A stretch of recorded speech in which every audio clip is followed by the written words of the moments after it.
Awal film diperlihatkan dua perampok yang sedang bersantai di kedai minum. Perampok ini bukan sembarang perampok, karena salah satu pejabat kerajaan yang korup merekrut mereka untuk memeras rakyat dan berbagi hasil. Setelah sekian lama menunggu, tak lama kemudian datanglah seorang wanita cantik pemilik kedai minum yang menyambut pelanggannya.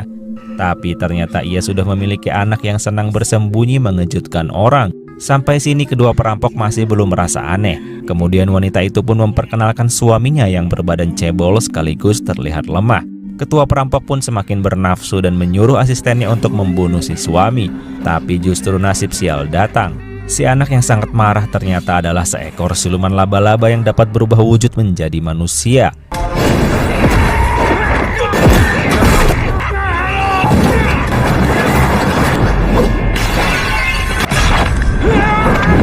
Dua perampok pun dihajar habis-habisan hingga tak berdaya. Sang ketua yang tadinya terlihat sangar mendadak culun hingga asistennya pun hilang nyawanya menjadi wadah penetasan anak laba-laba. Tak berselang lama, datanglah seorang misterius dengan pakaian serba putih dan warna kulit mirip manusia silver. Sebenarnya sosok ini adalah siluman ular raksasa yang segera akan menunjukkan jati dirinya seiring berjalannya film.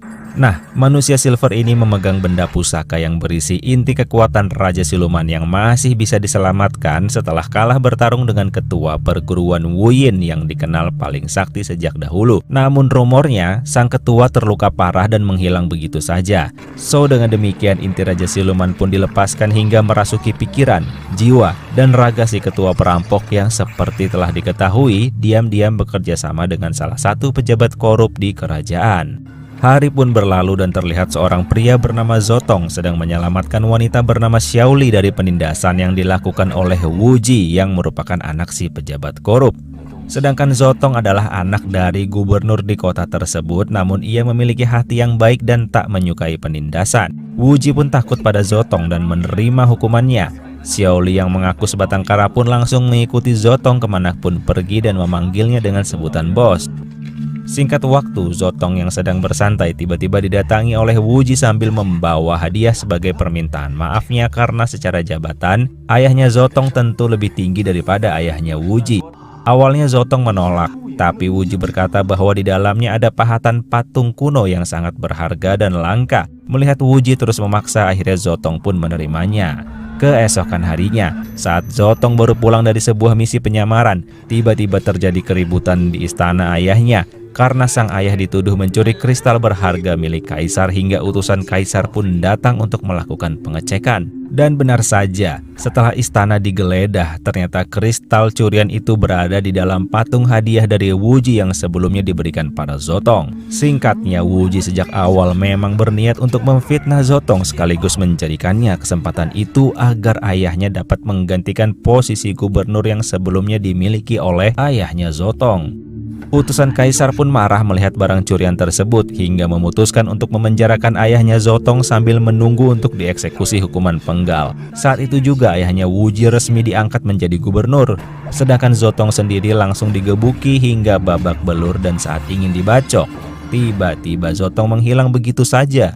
Semua terkejut, bahkan Mimin pun terkejut. Nah, ternyata itu semua ulahnya Xiaoli. Rupanya jati diri Xiaoli sebenarnya adalah salah satu anggota perguruan Wu Yin, walaupun kemampuannya belum setingkat dengan keempat master. Kemampuan uniknya adalah dapat bergerak secepat kilat dan menembus apapun hingga dengan mudah ia menyelamatkan Zotong dari kematian. Malam pun tiba, Zotong tersadar entah di mana, namun Xiaoli telah pergi karena tak ingin jati dirinya diketahui. Sementara itu di tempat berbeda alias di markas rahasia perguruan Wu Yin, berkumpullah 4 master yang sedang berdiskusi tentang keberadaan hawa Raja Siluman yang semakin berbahaya. Mereka pun masih kesulitan menemukan sang ketua yang menghilang bersama dengan benda pusaka perguruan Wu Yin bernama Dunjia yang berada di dalam tubuh sang ketua. Karena hanya dengan itulah mereka bisa mengalahkan Raja Siluman yang mungkin akan segera bangkit dengan tubuh aslinya. Di malam yang sama, gubernur baru yang korup ini didatangi oleh si ketua perampok sesuai perjanjian mereka untuk berbagi hasil rampasan dari rakyat. Tapi si gubernur tentu tidak tahu kalau si ketua perampok ini sudah dirasuki inti kekuatan Raja Siluman yang siap melahapnya. Ya, Hal itu pun akhirnya terjadi. Tanpa waktu lama, Raja Siluman langsung berpindah tubuh ke gubernur agar ia dapat memiliki kekuasaan lebih untuk menemukan benda pusaka perguruan Wu Yin alias Dunjia.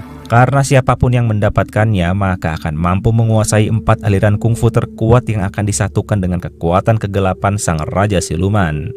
Hari-hari pun berlalu, Zotong kini hidup bagai gembel luntang-lantung di luar kota dan sembunyi-sembunyi dari pengejaran pasukan gubernur jahat. Ia pun terpaksa bermalam di tempat kumuh bersama para gelandangan lainnya.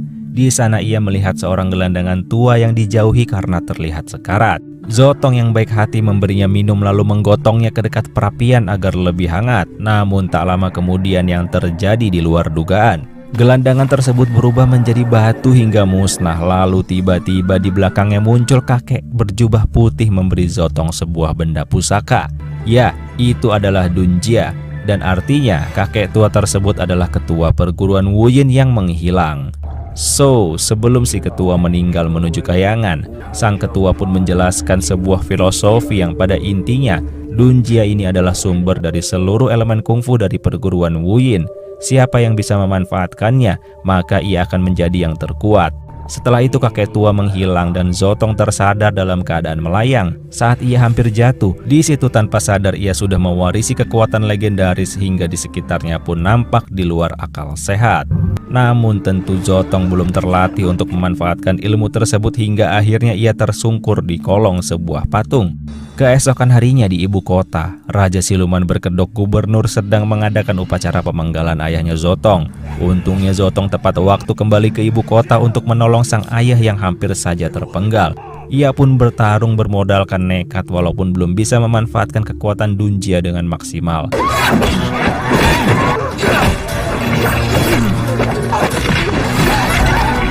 Hingga akhirnya ia pun habis tertusuk-tusuk. Tapi itu belum selesai. Karena tiba-tiba darah yang keluar kembali masuk hingga ia pun segar bugar kembali. Melihat itu si Raja Siluman tersenyum. Lalu salah satu pasukannya alias si manusia silver turun tangan menyerang Zotong. Bertepatan dengan itu, datanglah keempat Master Wu Yin bersama Xiaoli untuk menyelamatkannya hingga pertarungan sengit pun terjadi.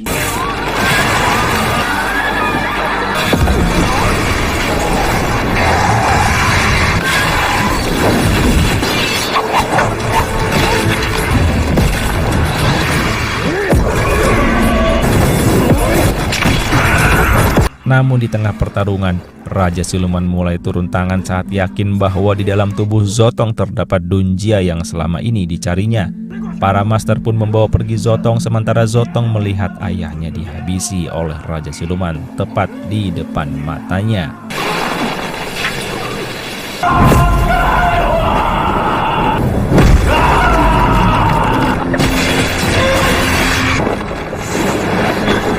Singkat cerita, Zotong berhasil diselamatkan dan dibawa ke markas rahasia perguruan Wu Yin. Setelah Zotong sadar, para master memperkenalkan diri termasuk Xiaoli yang meminta maaf karena tak jujur siapa dirinya sebenarnya. Para master pun sudah tahu bahwa Zotong telah dipilih oleh ketua Wu Yin untuk mewarisi Dunjia.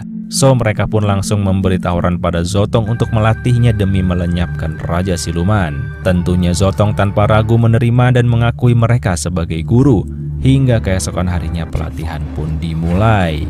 Pertama-tama Zotong diperlihatkan jurus oleh master formasi pertahanan yang langsung menunjukkan gerakan dasar yang memukau. Selanjutnya oleh master jimat yang jurusnya agak mirip ya sama Conan di Naruto Shippuden. Lalu master kekuatan fisik pun tak ketinggalan memamerkan kekuatannya. Dan yang terakhir adalah master telekinesis yang mampu mengendalikan apapun dalam jarak jauh. Nah, sekarang tibalah giliran Zotong mempraktekannya dan lihat apa yang terjadi.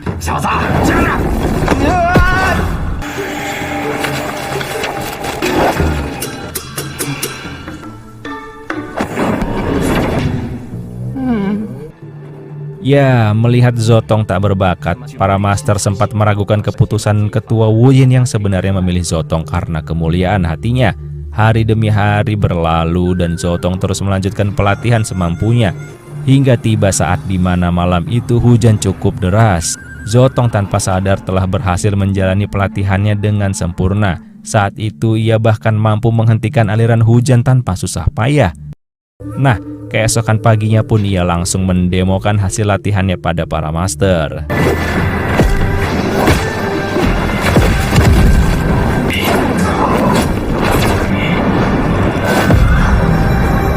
So, beberapa saat kemudian mereka pun melakukan perayaan kecil-kecilan atas keberhasilan Zotong. Lalu para master juga berkata dan memberi pesan bahwa dalam perguruan Wu Yin tidak boleh bertindak dengan emosi dan menggunakan kesaktian pada manusia biasa. Semua pun nampak bahagia hingga pada suatu malam. Zotong teringat dengan dendamnya pada Wu Ji alias si anak pejabat korup. Berbekal kesaktiannya, ia pun tanpa susah payah menerobos ke dalam kamar Wu Ji dan menghabisi pasukan yang melindunginya tanpa ampun.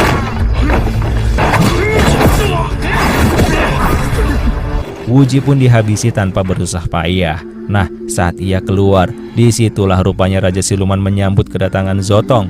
Manusia silver pengawal andalannya pun masih menemani dan turun tangan untuk menyerang Zotong.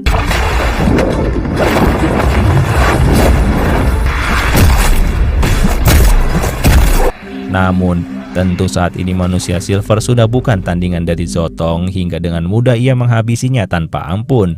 Setelah itu Zotong dengan pede menyerang Raja Siluman, namun disitulah keberuntungannya berakhir. Raja Siluman langsung menangkapnya dan mengekstrak Dunjia keluar dari tubuhnya.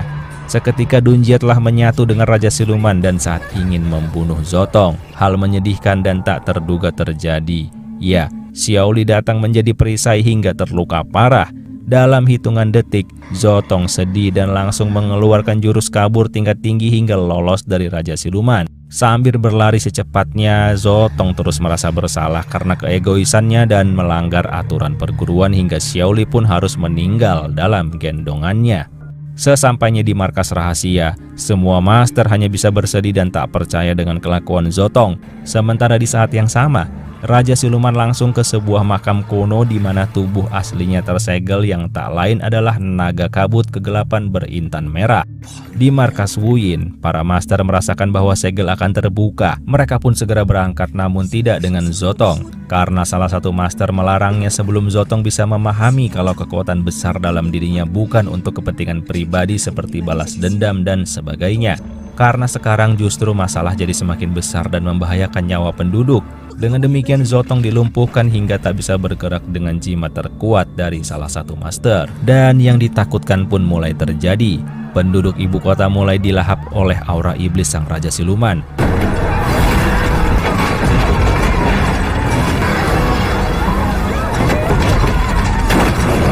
Hingga akhirnya keempat master berhasil sampai ke makam kuno dan tanpa basa-basi menyerang si Raja Siluman. Tapi ya begitulah. Walaupun mereka berempat telah menyerang bersama, Raja Siluman yang telah mendapat kekuatan Dunjia sudah terlalu kuat. Salah satu master menghantam Raja Siluman dengan kapak raksasa. Namun justru disitulah akhirnya Raja Siluman menampakkan wujud aslinya, alias sang naga kabut kegelapan berintan merah. Pertarungan pun semakin menegangkan.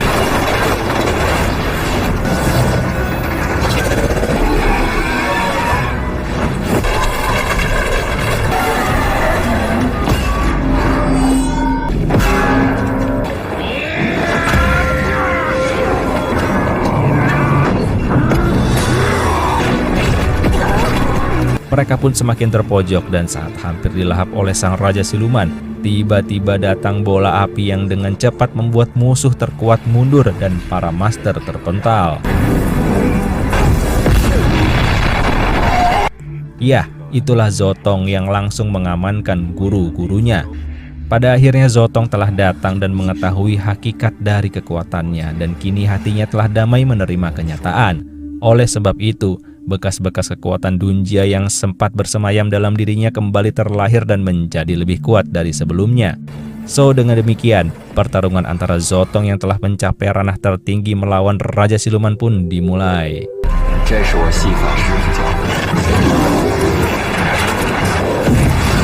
Hingga akhirnya Zotong berpura-pura diam saat si naga kegelapan melahapnya dalam kabut dan disitulah saat yang tepat bagi Zotong untuk langsung menyerang inti kekuatan sang Raja Siluman. Hingga Zotong membuatnya menjadi semakin mengecil lalu segera kembali menyegelnya secara lebih sempurna ke dalam makam kuno.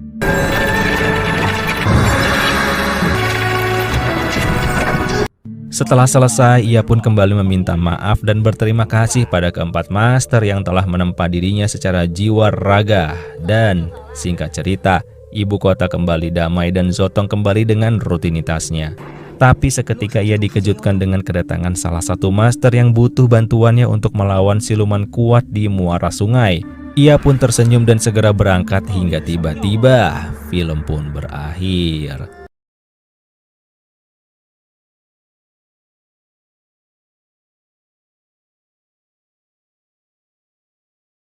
Film diawali dengan memperlihatkan Wang Chong yang dijuluki sebagai pendekar terhebat sepanjang masa karena memiliki kitab 9 yin. Tapi rumor beredar bahwa dirinya telah meninggal. Tak ada yang berani mendekati tempat pertapanya selama bertahun-tahun kecuali seorang ahli kungfu bernama Ouyang Feng. Ia dengan pede mengambil kitab tersebut, namun tiba-tiba tanpa ia sadari ternyata Wang Chong belum meninggal, melainkan fokus untuk selalu menaikkan kultivasinya sambil menjaga kitab 9 yin. Ouyang Feng takluk hanya dengan satu jarinya saja. Dan singkat cerita, beberapa tahun kemudian seorang pemuda polos bernama Gu Jin sedang berkelana, lalu ia pun berhenti untuk beristirahat. Tapi tanpa disangka, di situ Gu Jin disambut oleh para gurunya yang sekaligus ingin menguji kesaktian Gu Jin setelah sekian lama tak bertemu.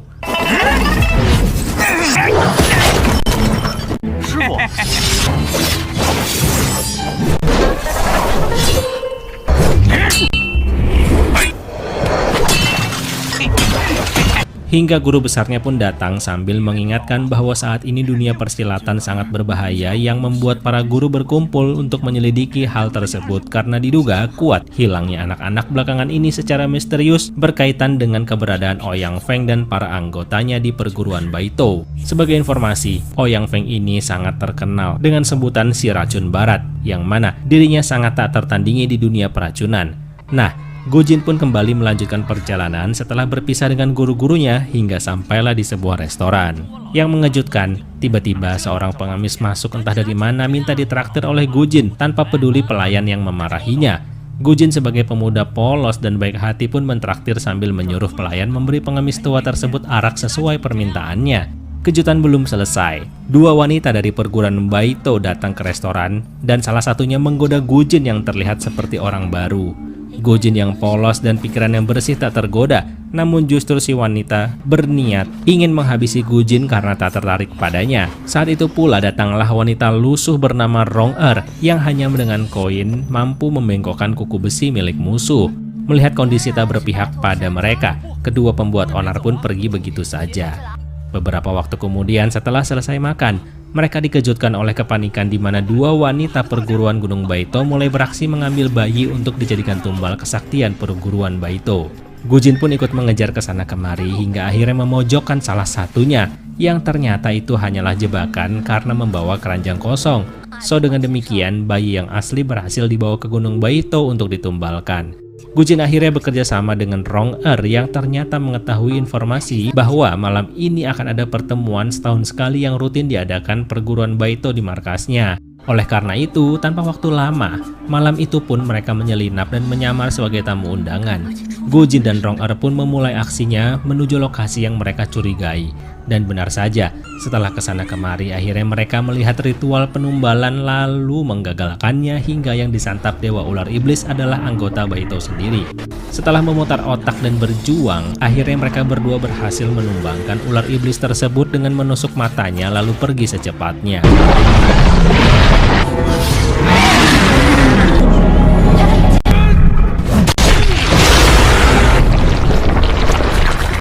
Namun, saat sampai di lantai bawah, semua dikejutkan dengan kedatangan para guru Gu Jin yang memang telah menduga tragedi anak hilang adalah ulah perguruan Baitou. Tanpa waktu lama, datanglah sang ketua Baitou alias Ouyang Feng si racun barat. Serangannya pun ternyata berhasil digagalkan oleh Rong Er dengan jentikan jari mautnya. Nah, disitulah terungkap dari mulut Ouyang Feng bahwa sebenarnya Rong Er adalah putri tunggal Master Huang alias Master Jentikan Maut yang ditakuti dunia persilatan. Sayangnya, Master Huang ini adalah musuh dari para gurunya Gu Jin karena dulu telah menghabisi salah satu rekan mereka. Karena itulah, Rong Er yang pergi begitu saja dikepung oleh para guru di tengah jalan.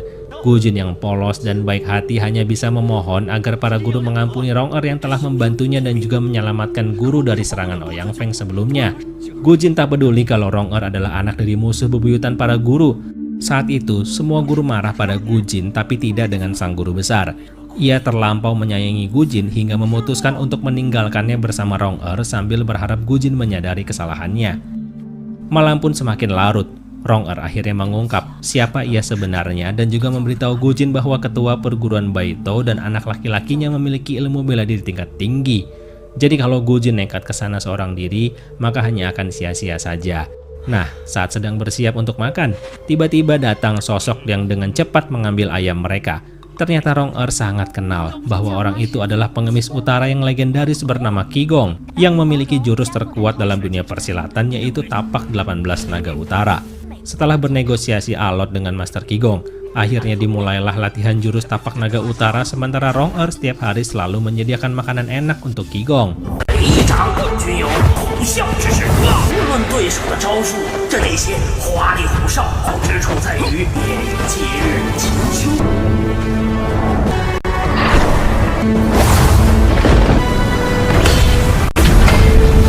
Tapi sayangnya, Qigong hanya mengajarkan 15 tapak dari 18 tapak naga utara yang sesungguhnya. Setelah itu Qigong mengatakan bahwa Ouyang Feng dan anaknya sedang menuju ke tempat Master Huang yang menurut informasi geng pengemis, tujuannya adalah untuk melamar putri tunggal sang master yang tak lain adalah Rong-er. Tapi Qigong curiga bukan itu tujuan sebenarnya, melainkan untuk merebut kitab 9 yin yang kini konon diduga kuat berada dalam genggaman Master Huang setelah meninggalnya Wang Chong. So dengan demikian, singkat cerita, Rong-er pulang kampung yang diikuti oleh Gujin yang menuju kediaman Master Huang. Di tengah jalan, Rong-er bercerita sedikit tentang Master Huang alias ayahnya sendiri yang merupakan orang tersakti saat ini karena memiliki kitab 9 yin. Tapi tiba-tiba Gujin seperti terkena genjutsu dan masuk ke dalam dunia ilusi, di mana saat itu ia ditemui oleh seorang misterius bernama Zhou yang tak lain adalah adik dari Wang Chong, sang pemilik pertama kitab 9 yin. Setelah perkenalan, tentu Gujin langsung hormat padanya, lalu ia memohon agar kitab 9 yin dihancurkan saja karena membuat para master dan manusia saling menghabisi satu sama lain. Di situ Zhou takjub karena walaupun masih muda, Gujin tak tergiur dengan kesaktian, tapi justru lebih memikirkan keselamatan umat manusia. Oleh karena itulah, Zhou dengan kesaktiannya mewujudkan kitab 9 yin yang telah dihafalnya lalu memberikan pada Gujin, lalu Zhou meminta Gujin menghafalnya.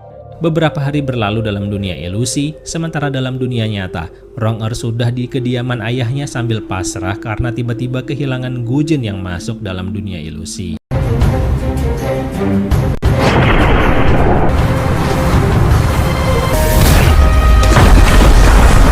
Dan akhirnya, Ouyang Feng pun sampai ke kediaman Master Huang untuk mewakili anaknya melamar Rong-er.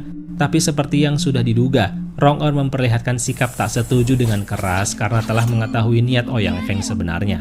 Untungnya, Gujin akhirnya berhasil menyusul setelah lolos dari ilusi. Tak lama kemudian, Master Qigong pun datang untuk mendukung Gujin melamar Rong-er yang mana ternyata Rong-er pun menyukai Gujin. Kompetisi melamar pun semakin terlihat. Oleh karena itu, Master Huang mengadakan perlombaan di mana pemenangnya berhak menjadi menantunya, namun tanpa menggunakan tenaga dalam.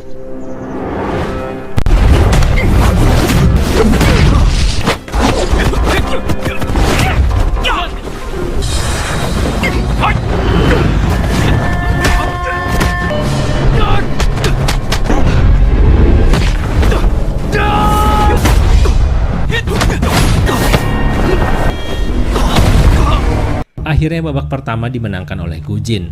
Berlanjut pada babak kedua alias lomba menghafal, di mana keduanya diperlihatkan gulungan sastra yang panjang kesukaan mendiang istri Master Huang. Lalu diberi waktu setengah jam menghafal dan menyetor hafalannya pada Master Huang.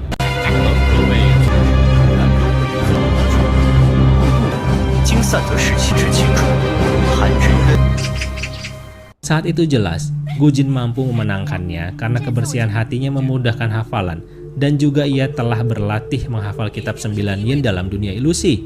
Di situ pula Master Huang mengungkap bahwa Gujin telah melafalkan lebih banyak dari gulungan yang ditunjukkan, dan itu semua adalah isi lengkap dari kitab 9 yin. Semua terkejut hingga Ouyang Feng pun bingung dan mengakui kekalahannya.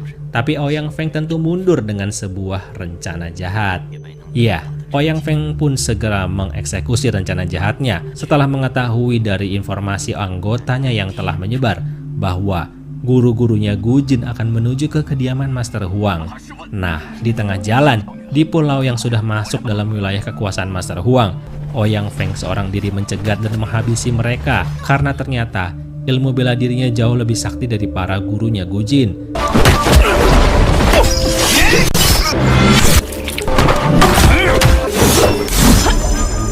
Nah, hal itu bukan tanpa tujuan, karena rupanya Gujin yang masih bersama Rong-er akhirnya menemukan guru-gurunya dihabisi, sehingga otomatis ia menduga kuat bahwa Master Huang lah yang melakukannya, hingga Gujin pun dengan emosional mendatangi Master Huang dan menyerangnya. Kesalahpahaman luar biasa terjadi hingga mereka bertarung.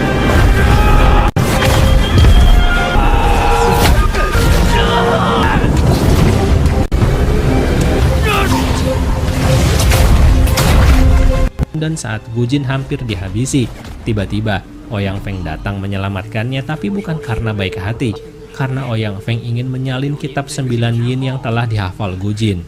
Nah, disitulah akhirnya pikiran Gujin dan Master Huang terbuka bahwa mereka telah dijebak. Gujin pun dibawa ke tepi gunung di mana Rong-er disandra sebagai ancaman jika Gujin tak mau melafalkan dengan lengkap kitab 9 yin. Gujin yang dianggap lemah, polos, dan tertekan, bait demi bait dilafalkannya dengan jujur, sehingga semua isi dari kitab 9 yin ditulis oleh anak Ouyang Feng dan diiringi oleh Rong-er yang terus menangis. Setelah selesai, tentu Gujin akan segera dihabisi, tapi saat itu datanglah Zhou yang langsung mengalihkan perhatian Ouyang Feng dengan jurus cahayanya hingga memberi kesempatan kabur bagi Rong-er dan Gujin. Berhari-hari dalam persembunyiannya, dengan sabar, Rong-er merawat Gujin yang badannya babak belur terkena jurus jentikan maut Master Huang. Hingga saat mulai pulih, Gujin ingin mendatangi Ouyang Feng untuk membalas kematian para gurunya tanpa peduli dirinya akan kalah. Untungnya niat tersebut dicegah oleh Qi Gong, yang akhirnya memutuskan untuk mengajarkan 3 tapak terakhir yang akan membuat Gujin menjadi sangat kuat. So, esok paginya, Master Qi Gong langsung mengajarkan 3 tapak terakhir sambil mengatakan bahwa jika Gujin telah menguasainya dengan baik, maka perpaduan antara kitab 9 yin dengan unsur yin dan jurus 18 tapak naga dengan unsur yang akan melengkapi tubuhnya bagaikan aliran yin yang, hingga disitulah Gujin dapat menjadi pendekar terkuat dengan jurus yang lengkap. Hari-hari pun berlalu hingga akhirnya Gujin telah menguasai 18 tapak naga dengan sempurna. Tanpa waktu lama, mereka pun pergi ke puncak Gunung Baito yang rupanya di sana juga telah ada calon ayah mertuanya. Tapi ruini tersebut langsung dirusak oleh Ouyang Feng yang dengan pede datang menyerang setelah menguasai kitab 9 yin. Padahal ia tak sadar bahwa seni bela diri Gujin telah lengkap alias telah menjadi yin yang.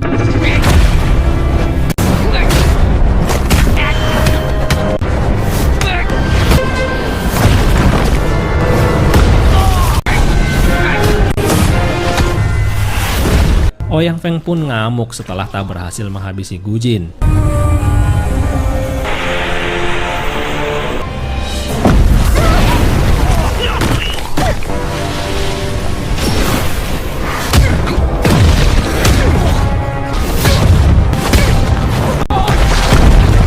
Karena tak bisa mengontrol kekuatannya, aliran yin yang berlebihan dalam tubuhnya mulai merasuki dan mendominasi. Di sisi lain, Gujin mulai bangkit dan mengerahkan seluruh kekuatan 18 tapak naga utaranya.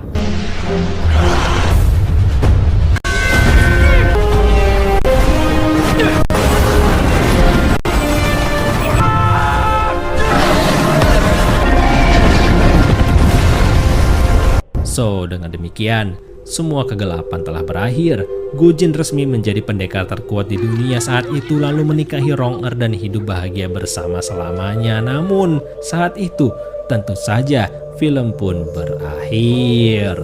So, gimana nih menurut kalian? Terima kasih ya sudah menonton dan semoga bisa dinikmati. Dadah.